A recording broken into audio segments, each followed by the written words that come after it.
interval, which are intervals that you cannot have, there is no meaningful zero, that is the beginning is not actually zero, and most of the time is not none. And ratio is when it has all those properties, except that it does not have a, I'm sorry, it has all those properties. It also has the zero is meaningful. So we want to continue today with sampling techniques. As I said, when, no, I'm sorry, we did sampling techniques last time. Sampling techniques, we have simple random sample, you just randomly select. Systematic sampling, you have a fixed number that you count to get it to that rank. Stratified, you divide the population into strata that are actually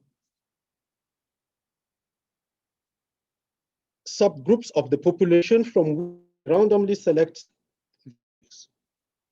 And then we have cluster. With cluster, you randomly select cluster and use all the members of the cluster. So what we want to do to complete this chapter today is type of research.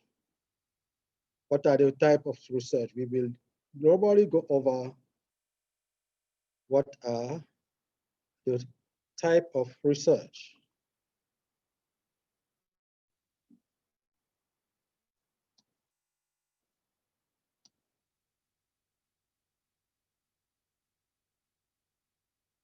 That's 1.3. So these are the basic guidelines in conducting a research. First, you identify who are the individuals you want to work with. What is your population? What are the individuals you want to work with? What is the variable? That's the information you want to get from those individuals. Will you use the entire population, which will be called a census, or will you use sampling, that is taking a sample? For example, for a small population like St. Francis University, you can use the entire population. In your data collection plan, address issues such as ethics, subject confidentiality, privacy. If you are collecting data at a business, store, college, or other institution, be sure to be cautious and to obtain permission if necessary. Some of you might be doing some research and you will have to send your proposal to the institutional board, the RAB, that will determine if you are supposed to use human, especially when you are using human. We need to look at such factors. Then you collect data and use appropriate descriptive statistic that we will learn in chapter 2, 3, and also in chapter 9. Then finally, note any concern you might have about your data collection. You can always come back to this. I don't ask you any question about this. It's just an information that you will get to know again whenever you are doing your research. They will tell you the guideline, whether you are at work or it's for a project in school, you will be reminded of this guideline. When a research is using the whole population, it is called a census. Otherwise, it is a sampling. A simulation is generally used when you want to use a computer software to replicate real life situation. Like last time when I was using a random number generator to generate random numbers, I said because they are random, it can be a simulation. You can use it as a representation of tossing a coin, in which you say if the number is odd, it is head, if it is even, it is tail, for example. And then if you look at the proportion of head, if it is not very close to half, you might be doubting whether the software is correct or not, or whether what you are using, if it is a coin, you might be able to tell that this coin is not a fair coin, for example. If you toss a coin 20 times and you get head 18 times, then you will be suspecting that this is not a regular coin, for example. So as I mentioned last time, in research, there are two ways of conducting a research. Observational research is in which you do not influence the variable you are getting. You do not impact the individuals for them to produce that result. For example, I might want to check if drinking coffee will keep people alert during class. And I give half of the class coffee, and the other half, I don't give them coffee. This is not an observational research because the results I am using for the study, I made it to happen. That is an experimental study. So we have observational study and experimental study. So generally, in science, we call the group that is being influenced, the group that is receiving, for example, coffee, is the treatment group.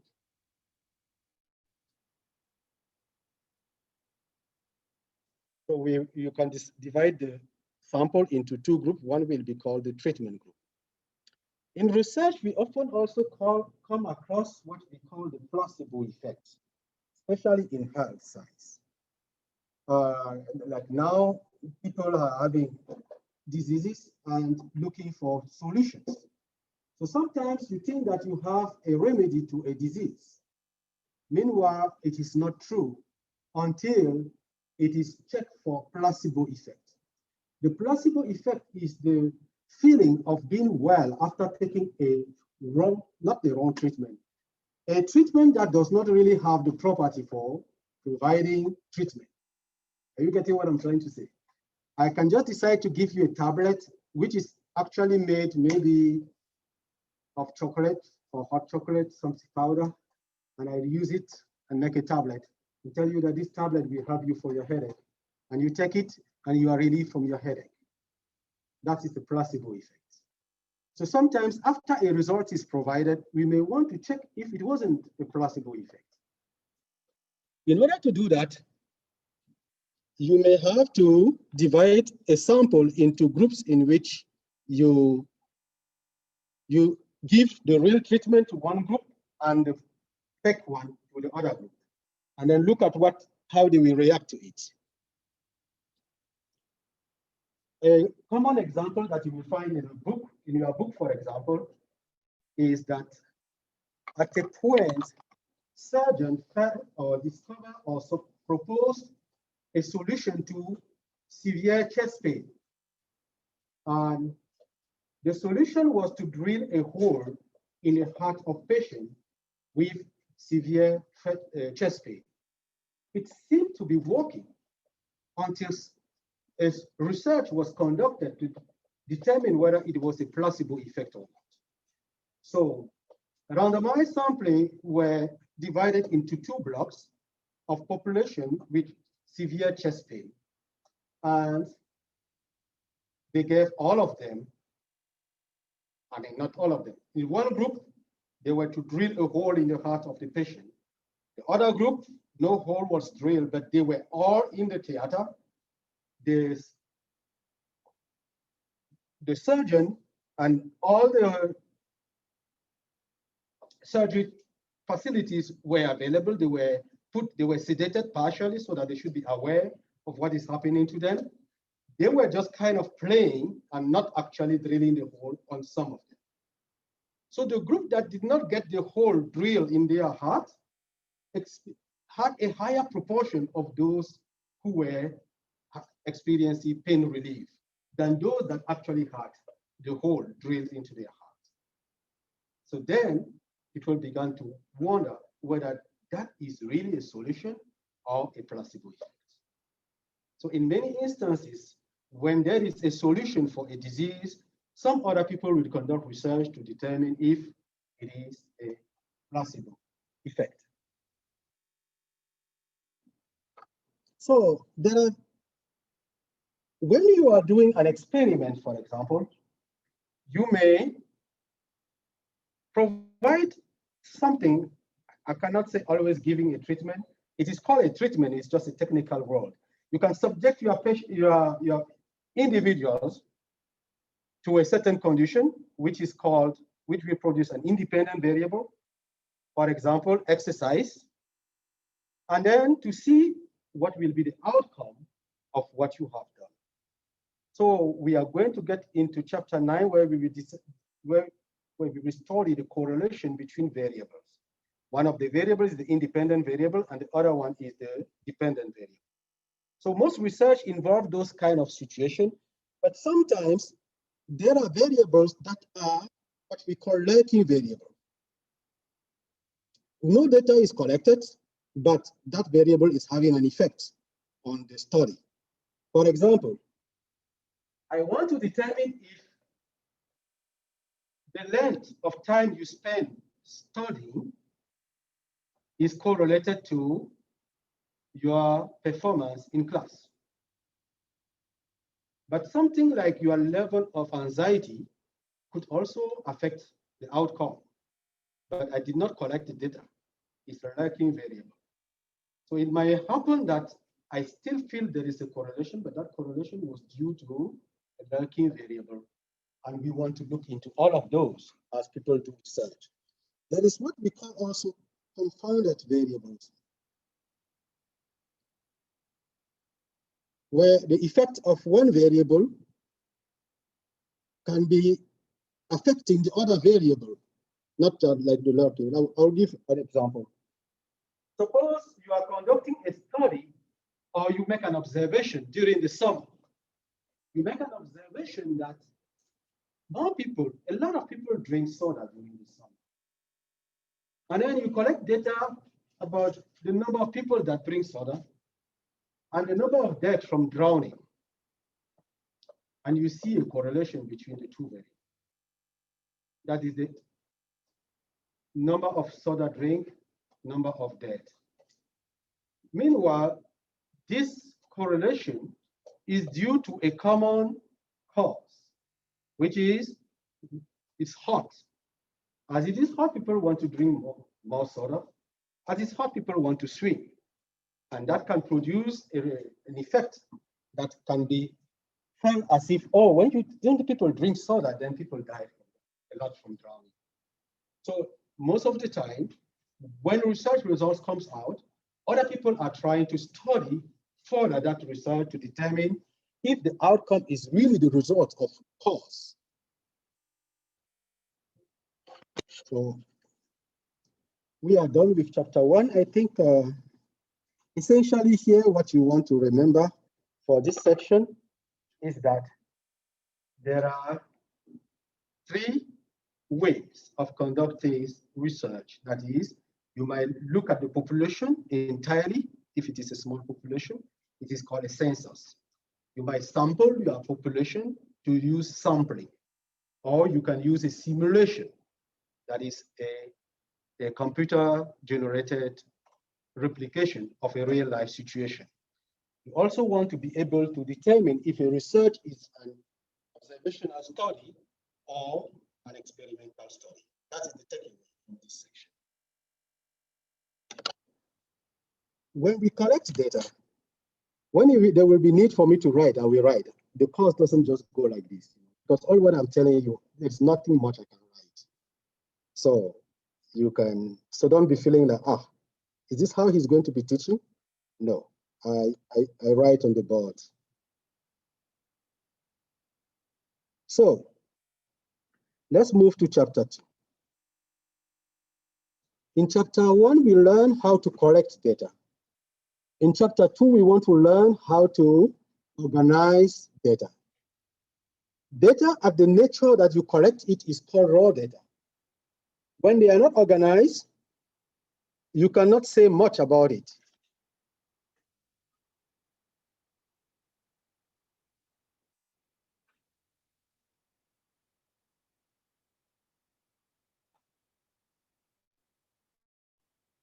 It's very difficult to work with data that is, for example, if I collect a block type, then I will have a bunch of A, O, B, A, B, like that. So I want to organize it in a way that we can be able to tell how many people have block type A, how many people have block type B, how many people have AB, how many people have O. We call that a frequency distribution table. And that's what we want to learn today. How to make a frequency distribution table. make sure that this is.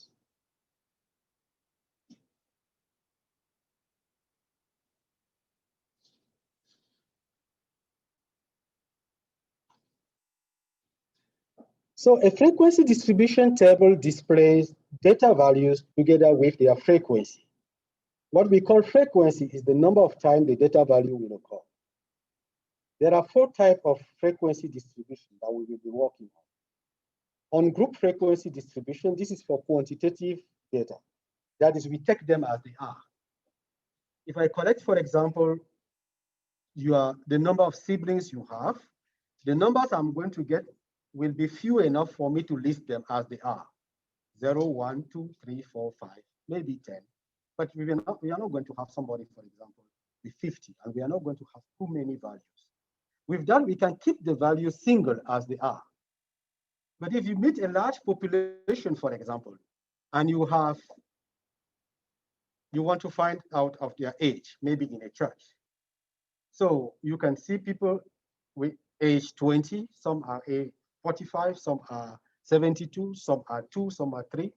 You might just want to say that I'm going to group them from 1 to 5, from 6 to 10, from 11 to 15, from 16 to 20. That is what we are going to call group frequency distribution, when we group them. For categorical data, we have category, which are the qualitative variables, like the eye color or the blood type.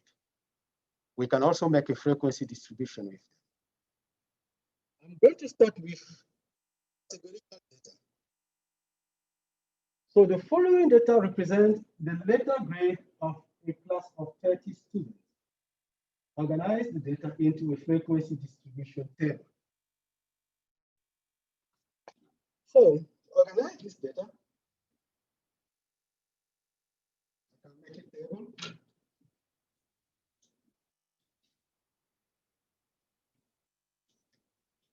Here I'm going to put the data values. Here I will write the tallies, and here the frequency. With categorical data, it is interesting to put it in terms of proportion or percentage.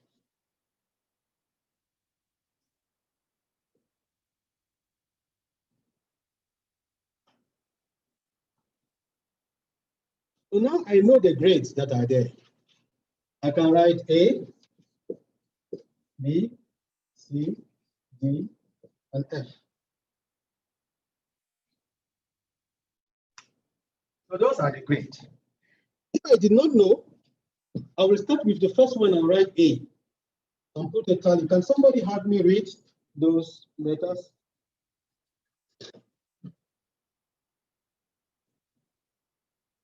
The first one is A. Can somebody continue?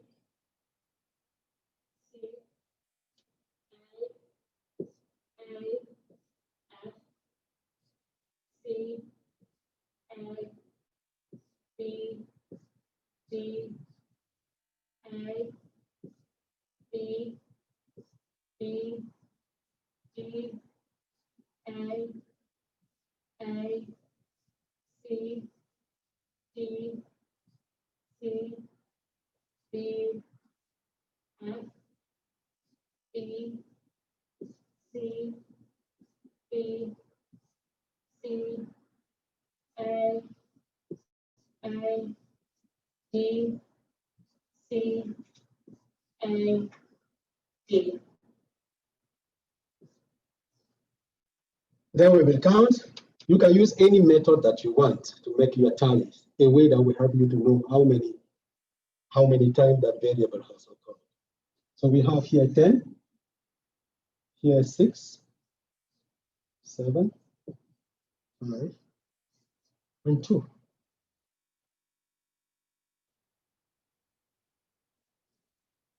Can you all see what I'm writing here?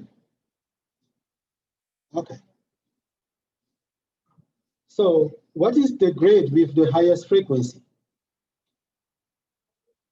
A is the grade with the highest frequency. We are going to call it later the mode. We'll come back to that. So how many people are in this class? 6, 8, 15, 20. How many? 30. This is a past statistic class that I have taught. I could just use them to put their grade and organize it. So this is a reflection of how great I, in general, in this class. You see that more people have A. So all of you can have A. If you just do your homework, do your take-home problems, you will see you will get easy A. Those who get to F, sometimes I hardly see them in class. They always miss exam, miss quiz, miss. Then before you will get F. To get F is really difficult. You have to be an exceptional student to get F in this class. You can be exceptional in both sides. So this is what we call a frequency distribution table. The percentage here will be, we have 30, this will be 10 over 30 times 100, which is 33.3. Here will be 6 over 30 times 100, 7 over 30. You can use your calculator to find this number.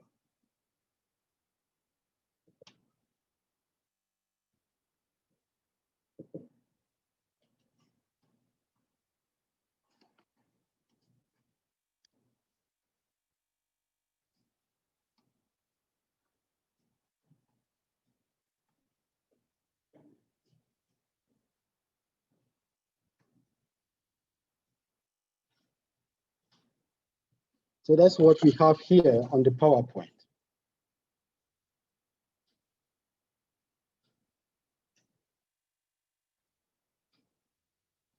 So I'm going to go give you another example of on-group frequency distribution. This is an example of the number of people per household in 45 randomly selected families. So the number of people in the family.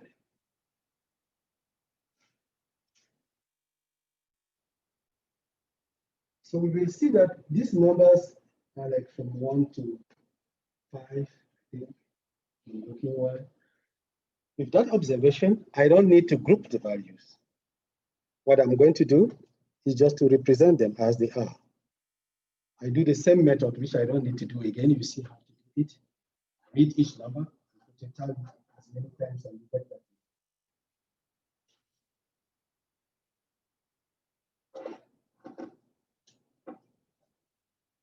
Well, what is the value with the highest frequency here?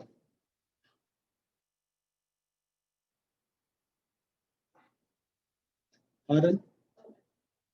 What is the data value with the highest frequency? It's 5. What is that frequency? Okay, 5. What is that frequency? We want to know what I call data value and what I call frequency, right? So frequency is 12, the data value is 5. So that we will be calling later the mode. So when we are using numbers, we also like to have the relative frequency, which is kind of the proportion. It's kind of the proportion of value, but expressed in decimal rather than in percentage. And also a cumulative frequency. Cumulative frequency tells us the number of values that are less than or equal to the value we have. Think about cumulating, that is putting together, accumulating. You are accumulating point average. So, for example, the cumulative frequency of 1 is 5. There are 5 values that are less than or equal to 1. The cumulative of 2 is 10 plus 5, because you already know the one of 1. The one of 2 is 10 plus 5. That's what gives us 15. The one of 3 is 9 plus 15. That's what gives us 24. You continue that way to get the cumulative frequency. And you can also have a relative cumulative frequency by dividing by the total, which is 45.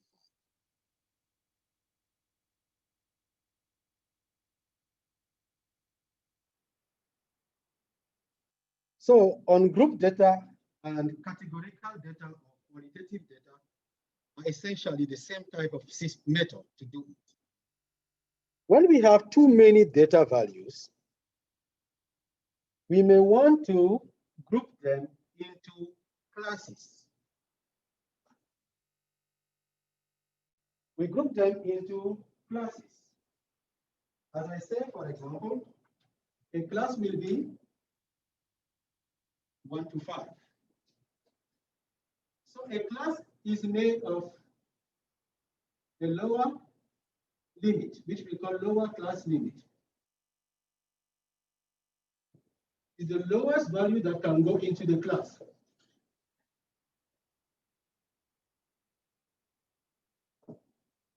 And we will have the upper class limit.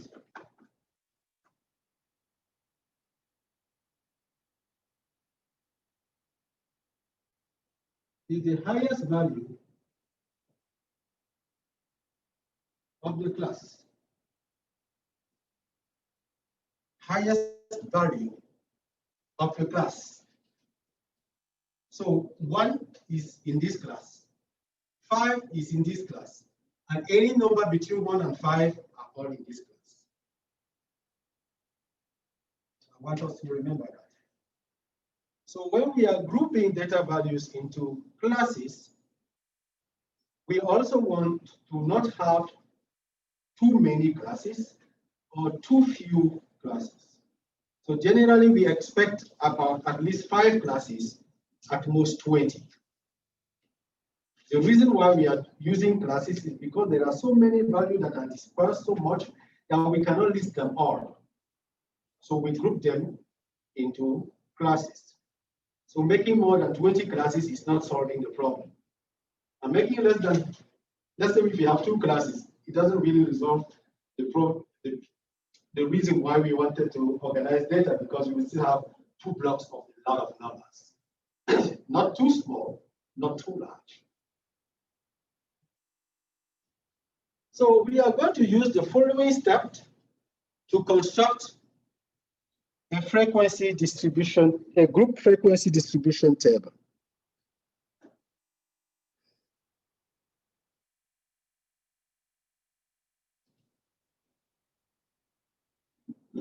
Okay. I will quickly speak about it and then use an example to discuss it again. Sometimes I like to have the example and be moving through the steps, but you will not remember the steps. So the first step is to identify the highest and the lowest data value. The second step is to compute the range and then the width. Let me just go into a typical example.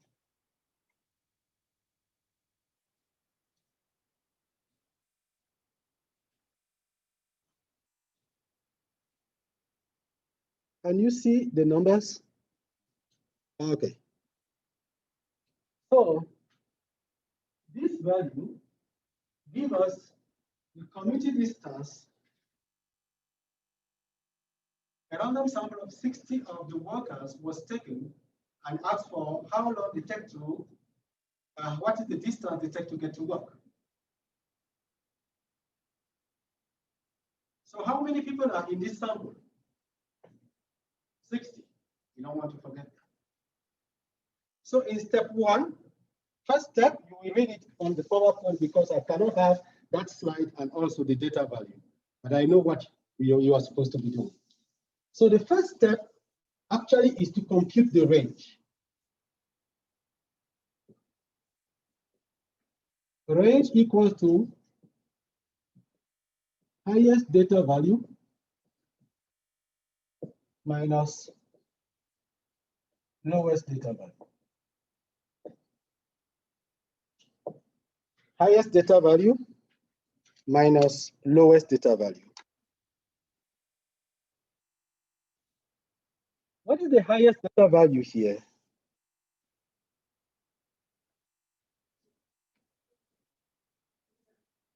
$46, $47, which one? $47. So to avoid this kind of situation where visually you might wrongly choose those values, I want us to use Excel. Can you use Excel? Do you have Excel on your laptop? Let's use Excel.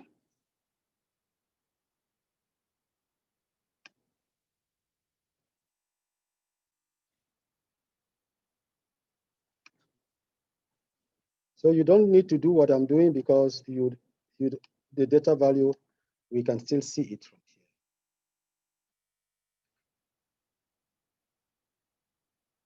here. Please, can we use Excel?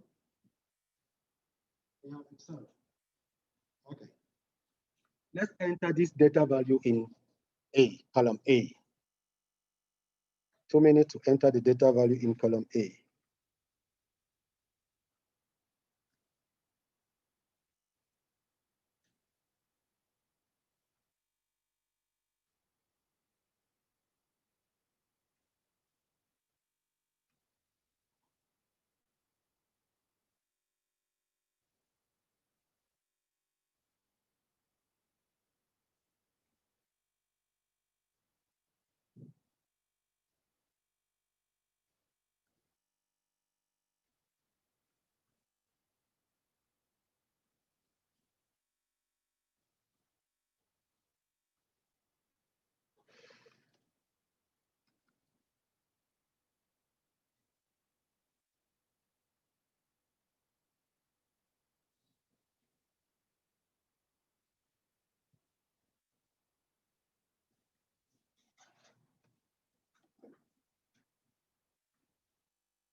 Anybody still working on the data on Excel?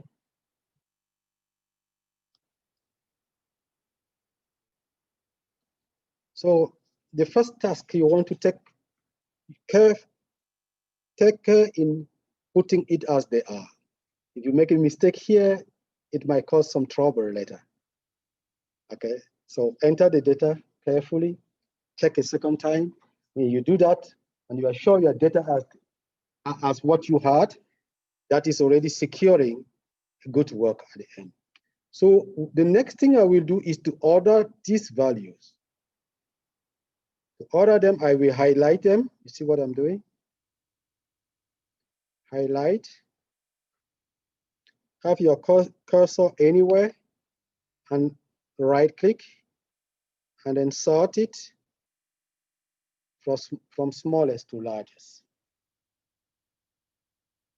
Right click, choose sort, smallest to largest. It is still our data, we just arrange it in order. And we easily see the highest value now and the lowest value. So the range will be 47 minus 1 equals to 46. We want to know how many classes we intend to have. We say make a frequency table for this data using 6 classes.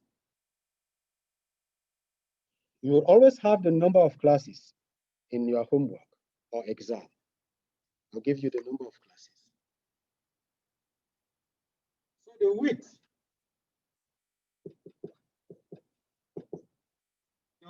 is the length of each class. The width is the length of each class. It is equal to the range divided by the number of classes. You have this on the PowerPoint.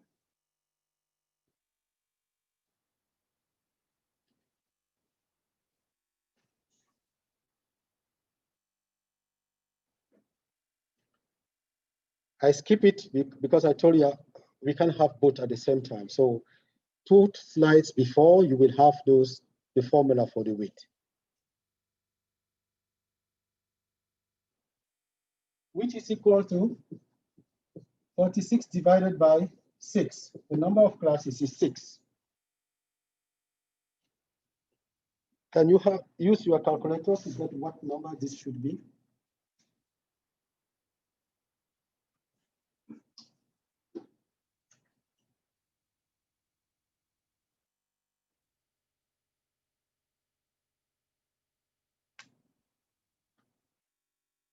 Seven point 7.7, is it exactly 7.7?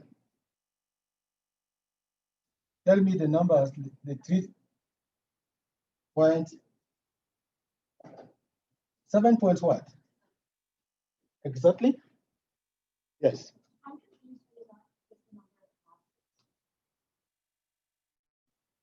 Make a frequency distribution table using 6 classes, okay?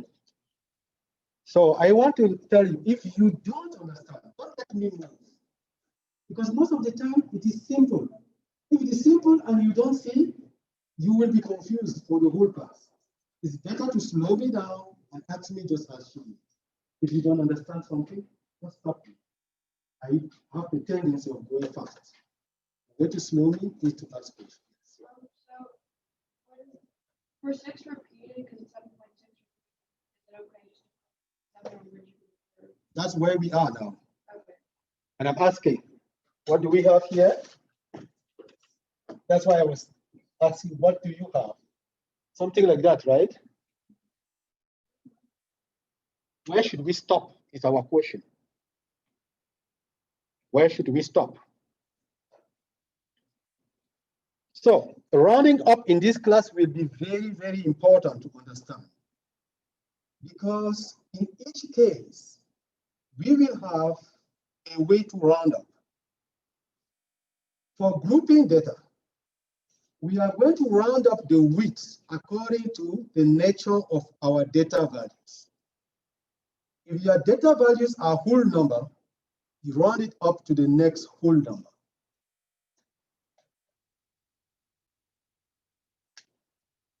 So we will round this up to 8. It is not really an arithmetic value. It is telling us kind of how many values should we put in the class. It is not going to be how many number you are putting into the class. If we had decimals, it is going to be something else. Suppose you have decimal, but not more than 1 decimal. When we have full numbers, it means we can account for all of them by going one by one. Do you understand what I mean? We can name them by going one by one. 1, 2, 3, 4, 5, 6. Those are whole numbers. We say the unit is 1. The unit for whole number is 1. The unit for decimal numbers depend on the number of decimals that are in the data. If it is 1 decimal and no more than 1, we will say the unit is 0.1. And we will round the data up to the next 1 decimal. Otherwise, we may forget a number in our classes. If I go, for example, 1 to 5, then 6 to 10, what if the data value was 5.3? Where will I put it? There will be no place to put it. I want you to understand the reason why you have to observe the nature of your data values. So, if there is one decimal, and no more than one, and some are whole numbers, some are decimal, but none has more than one decimal, but there is at least one with a decimal, we will round it up to the next decimal, and we have 7.7.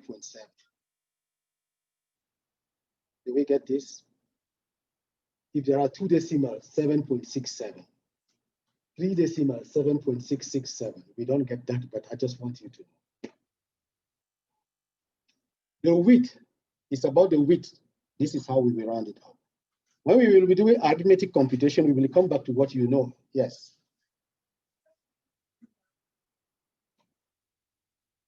Because these numbers are whole numbers. We want our width to be a whole number. If there is one decimal, we will want our width to have one decimal so that it accounts for all the possible values that are in the data. Okay? So now we will construct the first class.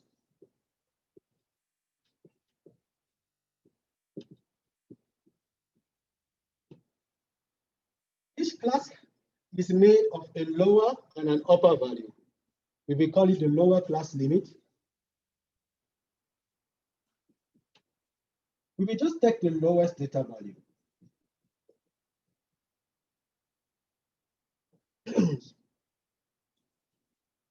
But we can accept convenient numbers smaller than 8. For example, if the lowest data value was 2, you can use 1.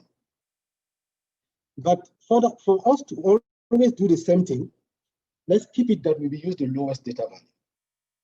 Okay, the lowest data value. And the upper class limit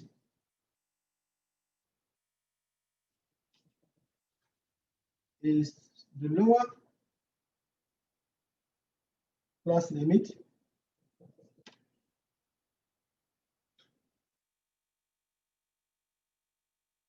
I'm afraid if I continue to read right here, some of you might not see. Let me put it here. Plus the width minus 1 unit.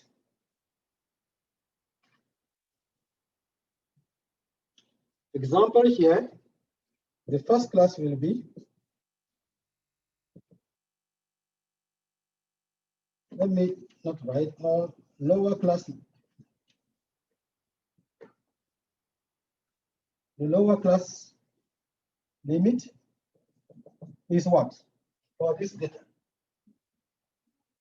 1. And the upper class limit will be 1 plus 8 minus 1. It just worked out that it is 1 here and we can do minus 1. That's why it is 8. But that's not how it is going to be all the time, right? If this was 2, we will have 2 plus 8 minus 1. So if we had decimal and not more than 1 decimal, the unit will be 0.1. And we will be subtracting minus 0.1 if there is 1 decimal in the data and not more than 1 decimal. So the first class is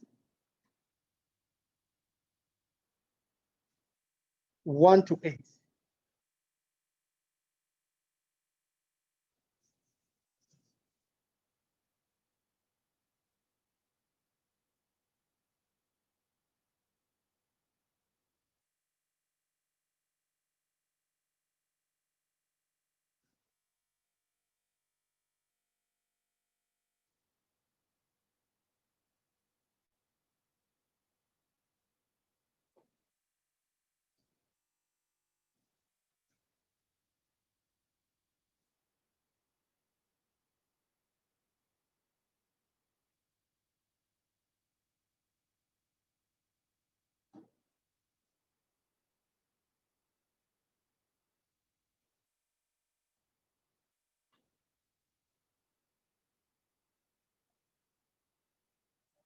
limit, first class 1 to 8.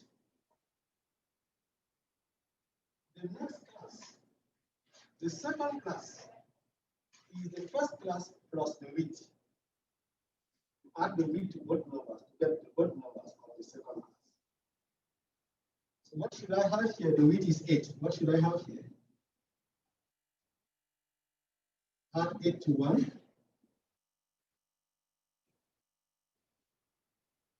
8 plus 1. 9.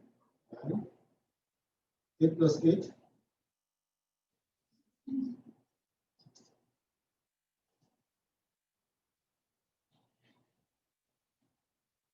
And here,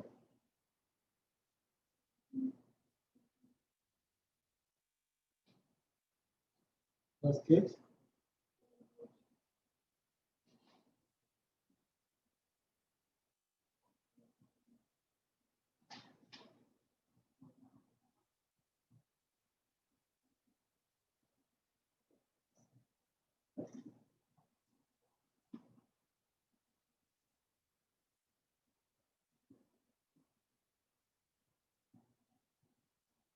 We have 8, 16, and 24,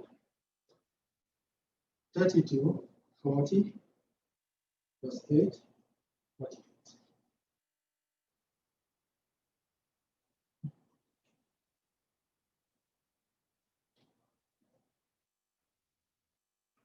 So we see here that 8, 9, 16, 17, 24, 25, 32, 33, 40, 41.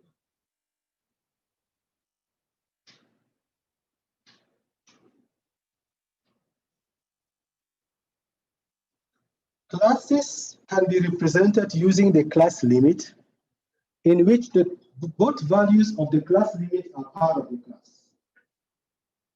We can also use class boundaries. Class boundaries.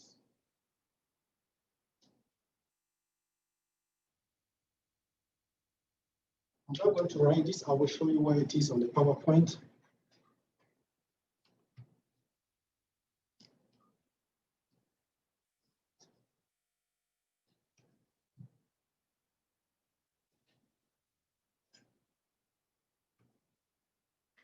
So class boundary, you need to think about the unit again of your data. If the unit is 1, then you take half of 1 is 0.5. If the unit is 0.1, half of 0.1 is 0.05, and so on. All what we are trying to do is to move a little bit before and a little bit after by half a unit. So here we are going to have 0.5, 8.5. These are the class boundaries. These values are not data values because we knew they were all whole numbers. So the class boundaries are not data values. Then we will have 8.5, 16.5, 16.5, 24.5, 24.5.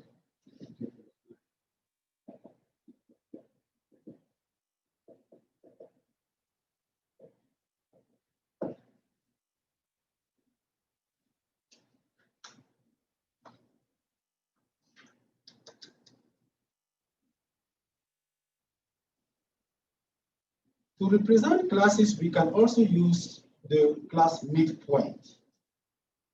This will come up later on as we are trying to represent data.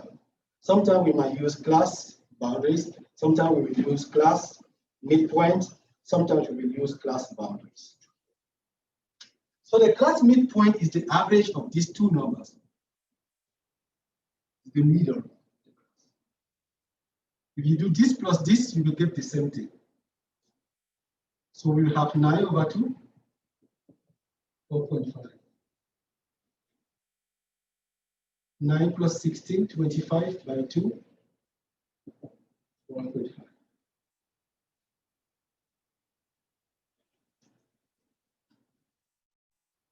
17 plus 24, 41. 24. You can observe that by adding the weight, you will get all the numbers. 4.5 plus 8, 12.5 plus 8, 20.5. 28.5, 6.5,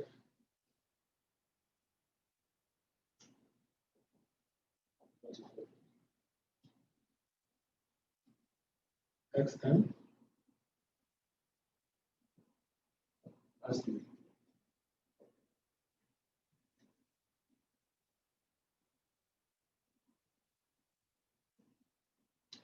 here we are going to write the frequency. Here we will have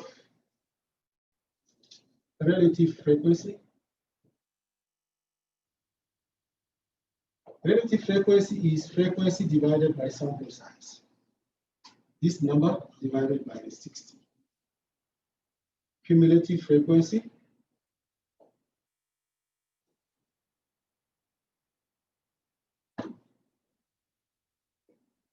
or relative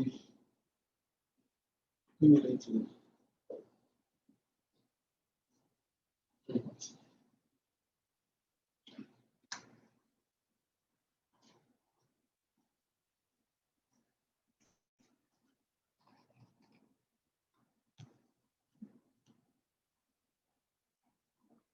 So what we are supposed to do here,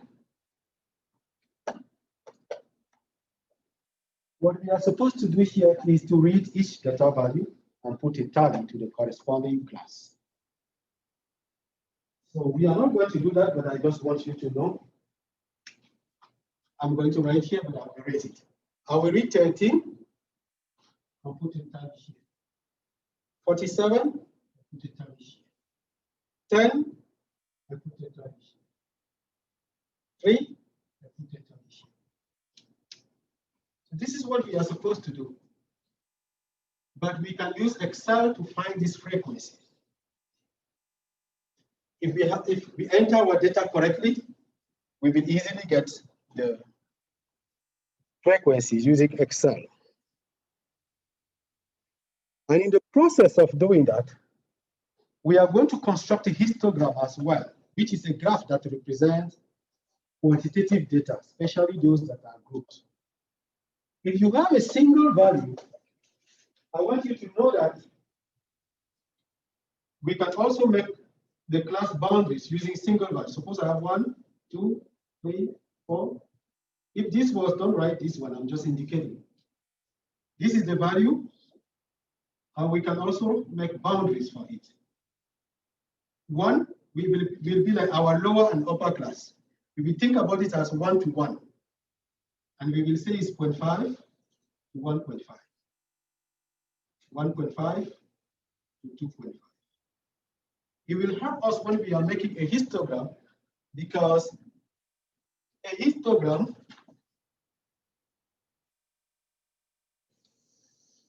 we use vertical bars to represent data.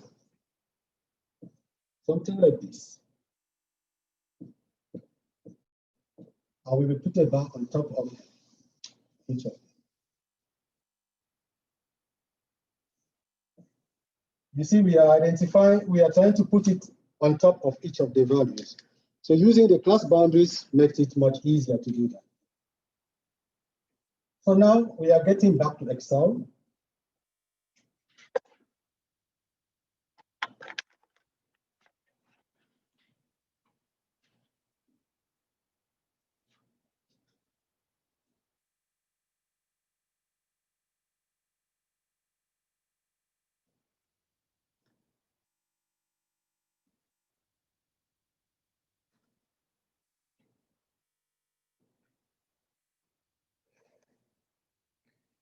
These instructions are on the PowerPoint. So what I'm going to put in column B are the class boundaries, the upper class boundaries. So we have 8.5. What is the next?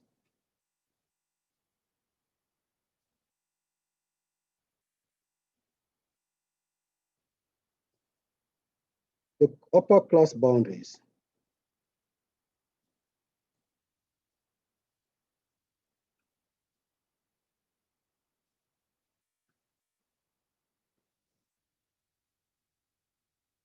Enter the upper class boundaries in column B.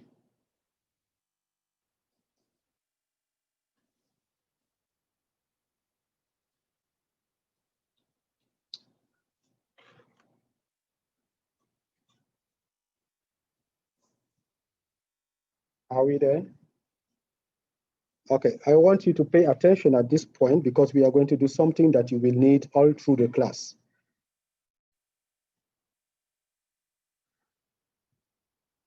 I will click data here. Do you see data? Okay, now look up here. Do you see data analysis? Anybody seen data analysis? We will need this data analysis as we move on.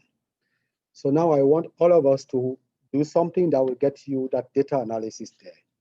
You need to do it once, and once you do it, it will always be there until you reset your laptop. Sometimes it goes away, you know, sometimes, but normally it's supposed to be there. And if it goes away, you can let me know if you want to, if sometimes I don't know how to get it back to. When it goes away, put off your laptop, put it back on. But if it will not go away at the middle of the test, for example. But it's supposed not to go away. So we click on File, and then Options. Then we look at Add-ins. See Add-ins here.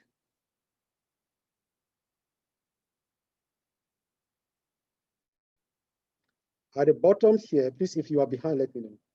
At the bottom here, you will see Manage Excel Add-ins.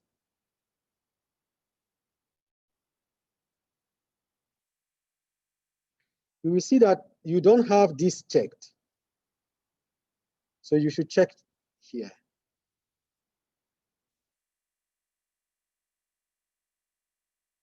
After checking, just click OK.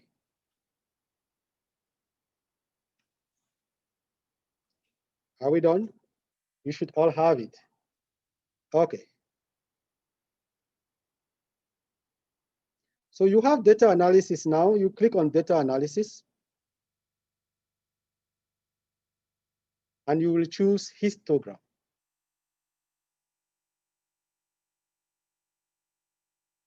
And then click OK. So we are looking for frequencies, but the process of getting that frequency is to construct a histogram. You don't really need this process to construct a histogram if you already have frequency. This process will help us both to get the frequency and the histogram. So the input range, you will enter the data values from 1 to 60. You can just type A1 colon A60.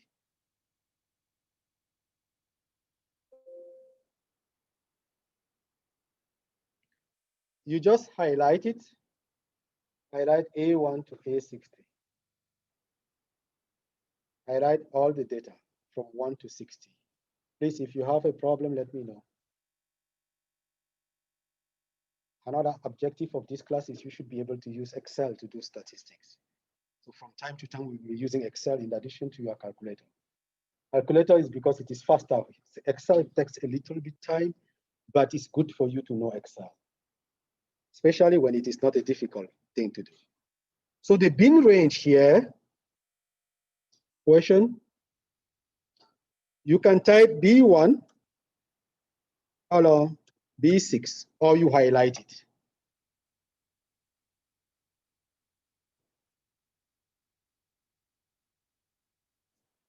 Either you put on bin, put your cursor on bin, highlight the values that are there, you will get it. Or you type B1 column B6.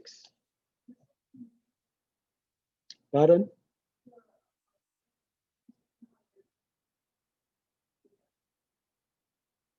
Bin range is B1 to B6.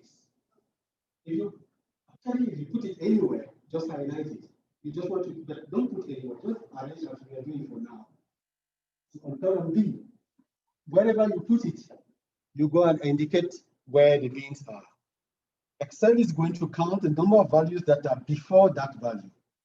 And that's going to give us within the range of each of those values.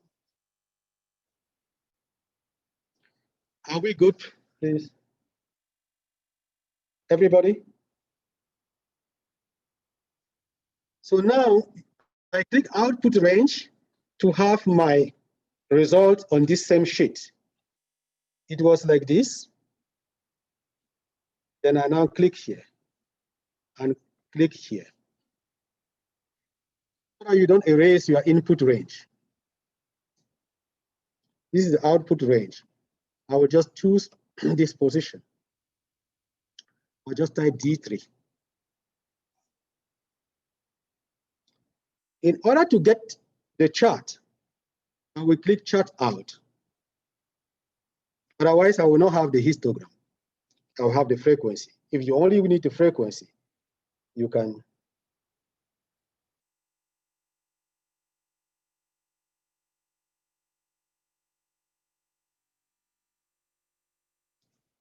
So we now have the frequency for each class. And now it is taking a longer time because I'm explaining at the same time. It's much faster than using the tab. So can you tell me what's the frequency for the first class? Second class?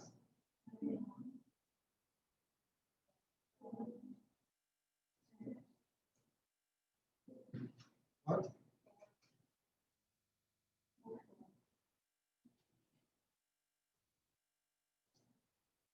So to make a histogram, suppose I want to make histogram, you don't need to do this. I will put here 0.5, 8.5, 16.5, 24.5. And I use 40, I'm sorry, 14. Maybe I'll put it here. The next is 21. Maybe I will put it here. Then the next is 11. Then I will put it here. I just want you to know how to make a histogram manually. So that is what you have here. For your homework, because you are typing, you can just copy this and paste. You see, if you are doing it as an exam, there will be a little trouble here. You will have to do your own manually because you can't put Excel in class on the paper that you are writing on. So that's why I will encourage you to practice the typing. You write, there's no problem, but for exam, it is easier to use Excel, copy this and paste on your work.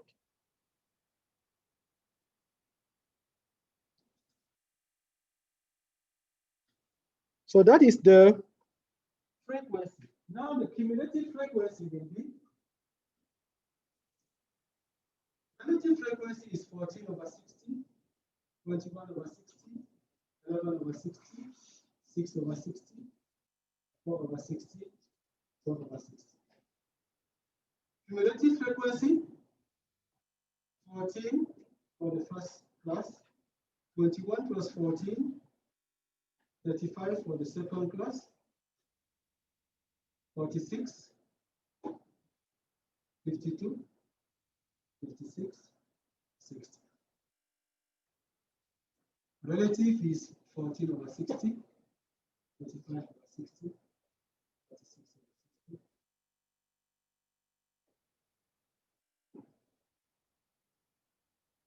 Wouldn't the second one be 34 for the cumulative? Oh, at 14, I put 20. Yes, 21. I usually don't ask the frequency, relative, but it's good to know how to write it. Just divide by the total. Whenever you see relative, divide what you are using by the total.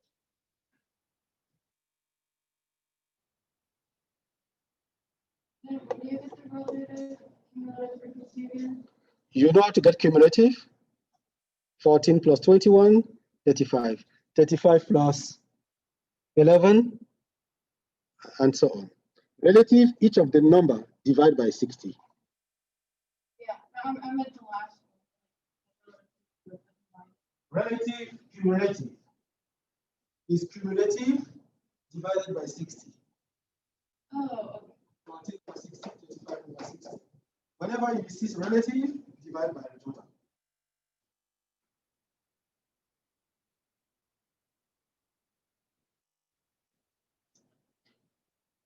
We are going to learn how to make more graphs on Tuesday.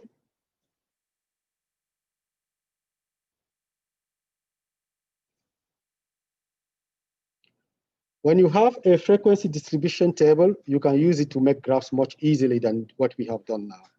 Yes.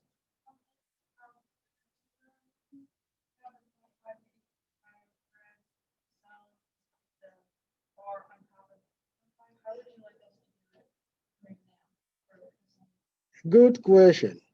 This is 0.5 to 8.5. You can do that. You can do this. 8.5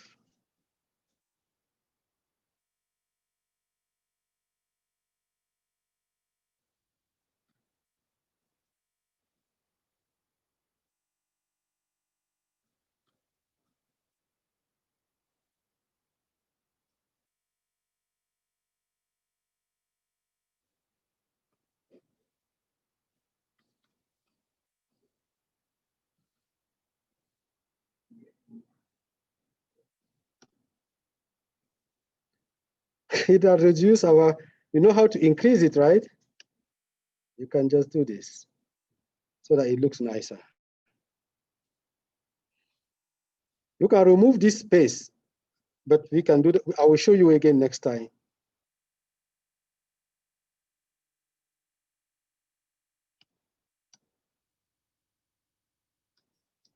I don't want you to learn too many things at once, but we will do that again. We will come back to this next time.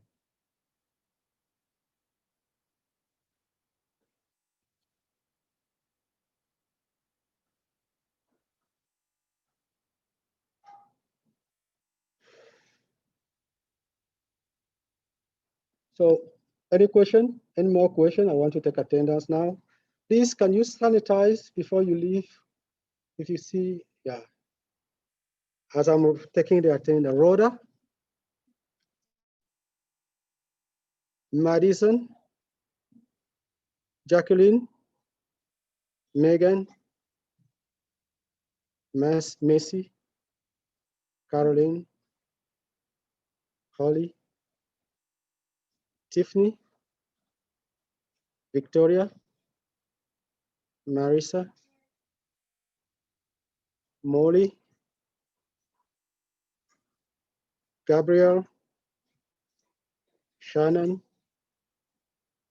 Julia, Nicole, Madeline, Emily. Wow, everybody is here. Let's continue like that. What about a class that everybody gets A?